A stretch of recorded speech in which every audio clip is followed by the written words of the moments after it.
Hello everyone, welcome to the YouTube channel Botany for All. In our today's video, I'm going to tell you about the procedure to cut the transverse section, that is the TS of a stem. Today basically I will cut the transverse section of Dracaena stem, which is a monocot and undergoes the anomalous secondary growth. This plant, Dracaena plant, the abnormal secondary growth or the anomalous secondary growth in Dracaena plant, I have conveyed in a video that you can see in the description. ड्रेसियाना में कैसे anomalous secondary growth होती है, being a monocot, क्योंकि monocots में तो secondary growth होनी नहीं चाहिए, वहाँ पर कैम्बियम नहीं होता, बट कुछ मोनोकॉट ऐसे हैं जैसे ड्रेसियाना है, जैसे यूकाज हैं, ठीक है, इन सब में सेकेंडरी ग्रोथ होती है जो एबनॉर्मल है। तो उस प्रोसीजर को आप सेपरेट वीडियो में देख सकते हैं। आज बेसिकली हम देखेंगे कि ट्रांसफर सेक्शन कैसे कट किया जाए। किसी भी स्टेम का या रूट का या लीफ का भी इवन ट्रांसफर सेक्शन भी कट किया जाता है, as well as longitudinal section LS भी कट किया जाता है। तो आज हम जनरली ट्रांसफर सेक्शन के बारे में डिस्कस करेंगे कि किसी भी स्टेम को ट्रांसवर्सली कट करके उसको हम माइक्रोस्कोप में कैसे देख सकते हैं। Not even for the stem as well as the root, केवल एनाटॉमी के एक्सपेरिमेंट ही नहीं, जो हमारे माइक्रोस्कोपिक ऑर्गेनिज्म है प्लांट, जैसे एल्गी है या कुछ ब्रायोफाइट्स हैं, उनको भी हम सिमिलर प्रोसीजर से माइक्रोस्कोप में देख सकते हैं, यानी हम स्लाइड प्रिपरेशन भी पढ़ेंगे। बस डिफरेंस ये है कि हमें एल्गी वगैरह में जो है एनाटॉमिकल सेक्शंस यानी TS या LS कट नहीं करने पड़ते, हम डायरेक्ट स्पेसिमेन को एक स्लाइड बनाकर माइक्रोस्कोप में देख सकते हैं, जबकि एनाटॉमी के अंदर हमें सेक्शन कट करने होते हैं। रूट और स्टेम का TS सेम तरीके से कट किया जाता है। लीफ का ट्रांसफर सेक्शन कट करने के लिए हम पोटैटो का यूज़ करते हैं, जिसके बारे में आने वाली वीडियो में या नेक्स्ट जो वीडियो होंगे कभी उसमें मैं आपको बताऊँगा। तो today we will discuss the transfer section of the dracaena stem. So let's just start. So firstly I must tell you about the requirements. जब भी ट्रांसफर सेक्शन कट करते हैं तो उसके लिए ऑफ कोर्स स्पेसिमेन चाहिए। लाइक आज ड्रेसियाना stem का हम सेक्शन कट करेंगे तो ड्रेसियाना का स्टेम है। आप कोई भी फ्रेश स्टेम भी ले सकते हैं एनाटॉमिकल सेक्शंस के लिए, तो किसी डायकॉट प्लांट का, मोनोकॉट प्लांट का। मोनोकॉट जैसे चाहते हैं तो इजीली अवेलेबल है, वीट है, बाजरा है, या जो भी अनाज होते हैं मोनोकॉट होते हैं। डायकॉट में भी बहुत सारे प्लांट्स होते हैं, जैसे जनरली जो मिल ही जाते हैं, जैसे सदाबहार का प्लांट है, सनफ्लावर है, या कोई भी प्लांट आप ले सकते हैं स्टेम के लिए। बेसिकली ऐसे ही रूट्स के लिए कंसर्न एनाटॉमिकल सेक्शन जब रूट का कट करना हो तो मोनोकॉट रूट के लिए या डायकॉट रूट के लिए अलग अलग प्लांट हम चूज़ कर सकते हैं। तो ऑफकोर्स हमें स्पेसिमेन चाहिए। कटिंग करने के लिए हमें एक ब्लेड चाहिए। किसी भी कंपनी की अच्छी क्वालिटी की एक ब्लेड आप यूज़ कर सकते हैं, जिससे कटिंग करने में बहुत ईजी रहे। ध्यान रहे ओल्ड ब्लेड यूज़ नहीं करेंगे, क्योंकि उससे फिर प्रॉब्लम आती है कटिंग करने में। ये टूल होता है फोर्सेप, जिससे आप स्पेसिमेन को पिक कर सकते हैं या प्लेस कर सकते हैं कहीं भी स्लाइड पर या जो है पेट्री प्लेट्स में। स्लाइड बनाने के बाद उसको विजुलाइज करने के लिए, क्योंकि टिश्यू कलरलेस हो सकते हैं या मेनली ग्रीन कलर के ही हो सकते हैं, तो चाहे कोई लोअर क्रिप्टोगैम्स प्लांट हो जैसे एल्गी वगैरह हो, चाहे एनाटॉमिकल सेक्शंस हो, उनको विजुलाइज करने के लिए एक स्टेन यूज़ किया जाता है। जैसे यहाँ पर सैफरनिन यूज़ किया है मैंने, और रेड कलर का ये स्टेन है। इसको डाइल्यूट किया जाता है वाटर के साथ, क्योंकि प्योर सैफरनिन अगर आप डालेंगे स्पेसिमेन पर जो भी आपने स्लाइड कट किया है तो बिल्कुल रेड स्लाइड आएगी। तो डाइल्यूट किया जाता है वाटर से। एडिक्वेट अमाउंट सैफरनिन का डाला जाता है। ये पाउडर फॉर्म में भी आता है, इसको मैंने बनाया भी है लिक्विड को पाउडर फॉर्म में, थोड़ा सा वाटर मिलाकर इसको डाइल्यूट किया हुआ है। एक पेट्री प्लेट स्पेसिमेन को प्लेस करने के लिए, क्योंकि बहुत सारे आप जब ट्रांसफर सेक्शन कट करेंगे तो जो है थिक सेक्शन भी आ सकते हैं, तो स्पेसिमेंट्स के कलेक्शन के लिए इसमें आप वाटर फिल करें और उसमें आप स्पेसिमेंट्स को रख सकते हैं। स्पेसिमेन या ये जो हमारा कटिंग जो हमारी आएंगी ट्रांसफर सेक्शन, वो हम उसमें प्लेस करेंगे।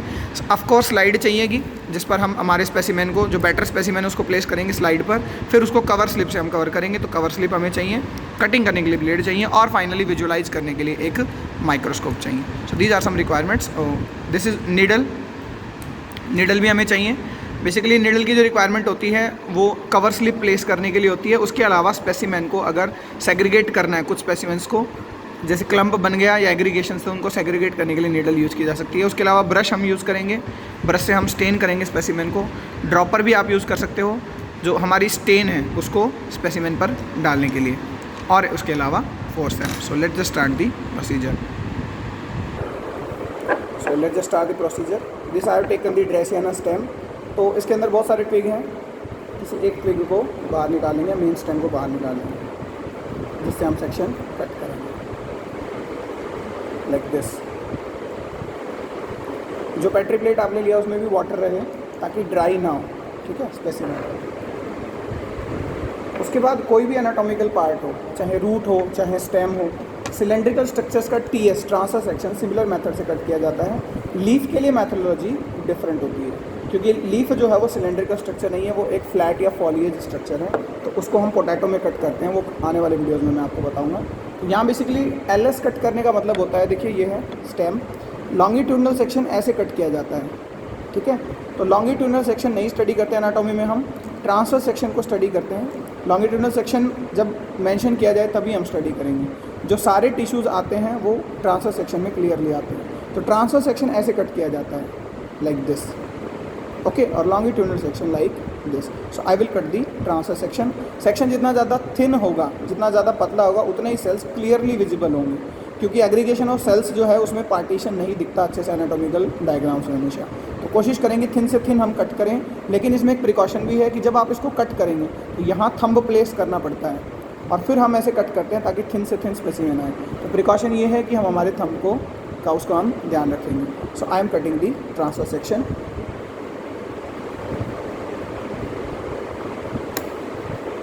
ध्यान रहे अच्छी क्वालिटी की हम ब्लेड लेंगे ताकि थिन सेक्शन आए, ठीक है।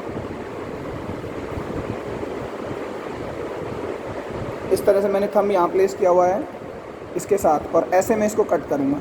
एकदम में कभी भी नहीं कट होता, इसको आप ऐसे ही कंपेयर कर सकते हैं जैसे आप सब्जियाँ काटते हो घर पे, ठीक है। तो इसको बिल्कुल स्लाइटली जो है कट करेंगे हम ताकि थिन से थिन सेक्शन आए। So I am cutting this specimen.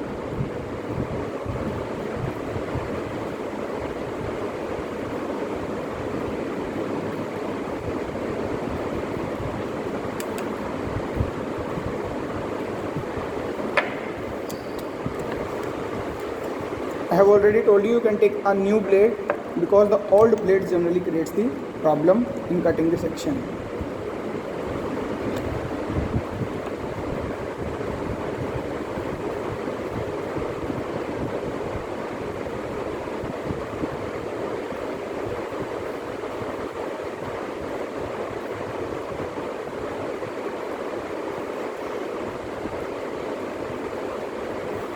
See, once you will cut the section, it is not necessary that 100% of the part is being cutted. हो सकता है पूरे सर्कल में, क्योंकि सर्कुलर है, एक सिलेंडर जब ऊपर से आप फेस देखते हैं तो सर्कुलर होता है, 70% पार्ट आ सकता है, 60 आ सकता है। So better the most better और the bestest section is having 100% section, और you can take a part which is having 80 to 90% portion. तो यहाँ 60 to 70% पोर्शन ही आया, बट इसको हम वेस्ट नहीं करेंगे, इसको भी हम प्लेस कर लेंगे पेट्री प्लेट में। We will try to cut the another petiole section.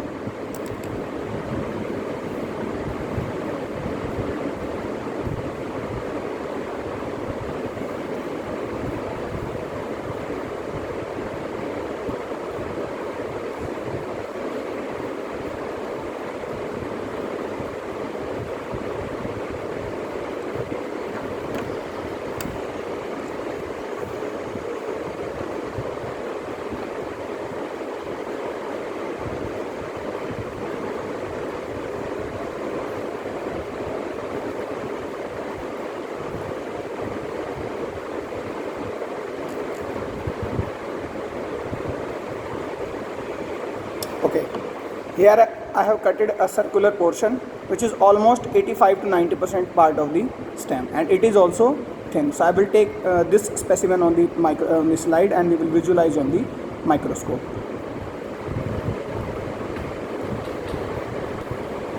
Okay, see, during the section cutting the quality of blade matters a lot. जितना अच्छा क्वालिटी का ब्लेड होगा उतना ही अच्छा सेक्शन आएगा। ओके, थिनेस्ट सेक्शन काटने की पॉसिबल जो है आप कोशिश करें, जितना थिनेस्ट सेक्शन होगा उतनी ही बेटर क्वालिटी की अव्वल दर्जे की जो है स्लाइड होती है। तो देखो ये है स्लाइड, ठीक है।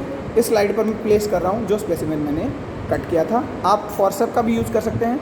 कभी कभी स्पेसिमेंस ऐसे होते हैं जो डैमेज हो सकते हैं, क्योंकि फॉर्सेप भी दो तरह का है, एक पॉइंटेड है, ठीक है, जो बहुत पहना है आगे से, दूसरे ब्लंट फोर्सेप्स होते हैं। तो ऐसे स्पेसिमेन में ब्लंट फोर्सेप का आप यूज़ करें या ब्लेड का यूज़ करें। हो सकता है कि बहुत माइक्रोस्कोपिक ऑर्गेनिज्म है जो कॉलोनियल फॉर्म में है, तो कॉलोनीज़ को उठाने के लिए हम ब्रश का यूज़ कर सकते हैं। तो मैं अपने जो मैंने कट किया था स्पेसिमेन तो ड्रेसिया नहीं है, उसको मैंने प्लेस कर दिया है स्लाइड पर।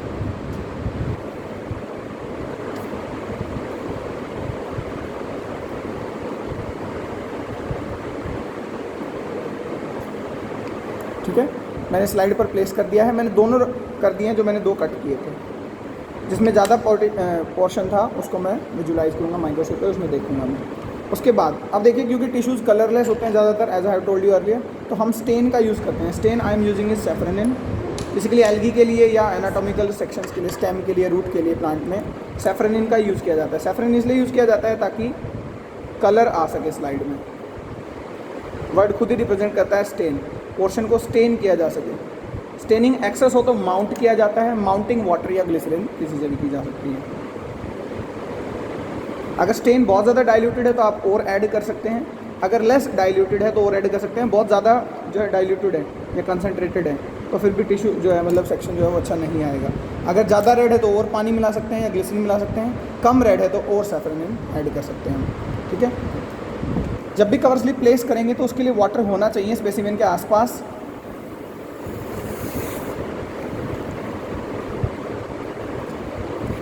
देखिए एयर बबल्स को प्रिवेंट करने के लिए एक मैथडोलॉजी होती है। यहाँ मैं स्लाइड रख रहा हूँ, ठीक है। उसके बाद मैं कवर स्लिप दिखा रहा हूँ आपको। ये कवर स्लिप होती है, इस तरह से बॉक्सेस में आती है। स्लाइड भी बॉक्सेस में आते हैं। कवर स्लिप खुद भी साफ़ होनी चाहिए, प्लस स्लाइड भी आपके क्लियर होने चाहिए ताकि एयर बबल्स कम से कम आ सकें। तो मैं कवर स्लिप को क्लीन कर रहा हूँ। Okay, now I am placing the cover slip after cleaning it. Cleaning किसी कॉटन से, किसी क्लॉथ से या आप पेपर से भी कर सकते हैं।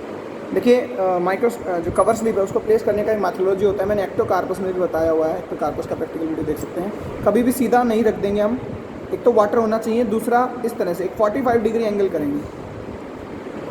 नीडल इसीलिए यूज़ कर रहा हूँ मैं। स्लाइड के साथ कवर स्लिप को 45 डिग्री एंगल पर करेंगे और फिर हम इसको एकदम से निकाल लेंगे नीडल को, ताकि कोई भी जो है बबल्स ना आए, लाइक दिस। ठीक है, इस तरह से। क्योंकि मैंने 45 डिग्री एंगल कर रखा था, मानो ये कवर स्लिप थी और ऐसे प्लेस की हुई थी, तो एकदम से हटा देने पर कवर स्लिप तुरंत जो है वो प्लेस हो जाती है किसके ऊपर, स्लाइड के ऊपर। Now I will observe this slide. Excess water जो है उसको आप सोक कर सकते हैं पेपर से। अगर स्लाइड स्पेसिमेन बहुत ज़्यादा थिक होता तो स्लाइड ऊपर उठी होती, जो एक बेटर क्वालिटी की स्लाइड नहीं मानी जाती। इसलिए थिक सेक्शन नहीं, थिनर सेक्शन हम लेते हैं। Now I will see this slide in the microscope. So firstly I will introduce you about the dracaena. Dracaena एक मोनोकॉट प्लांट है।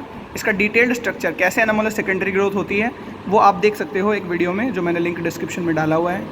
सर्कुलर स्टेम है, ठीक है। सबसे बाहर एपिडर्मिस होगी, उसके बाद कॉर्टेक्स होता है, like this is the cortex. Cortex के बाद डायकॉट की तरह ऐसे रिंग में बंडल्स नहीं है कि सेंटर में पिथ हो और रिंग में अरेंज हो वैस्कुलर बंडल। पूरे ही कॉर्टेक्स के अंदर जो है स्कैटर्ड है वैस्कुलर बंडल इस तरह से। तो जब तक प्राइमरी मोनोकॉट जो प्राइमरी ग्रोथ में है तो बंडल्स प्राइमरी बंडल रहेंगे, यानी जाइलम फ्लोएम कैम्बियम एब्सेंट होता है। बट जब एनामोलर सेकेंडरी ग्रोथ हो चुकी होती है, यानी स्टेम थिक हो चुका होता है, तो स्टेम जो ये जो बंडल्स हैं ये फैल जाते हैं और भी ऊपर तक, कॉर्टेक्स तक। और कैम्बियम जो कि एबनॉर्मली बाद में बनता है, क्योंकि मोनोकॉट में नॉर्मली कैम्बियम प्रेजेंट नहीं होता बंडल्स के बीच में। तो ये ड्रेसियाना का या मोनोकॉट का स्टेम का स्ट्रक्चर होता है, that we will see in the microscope. Okay, so here is the look of this slide that we have made.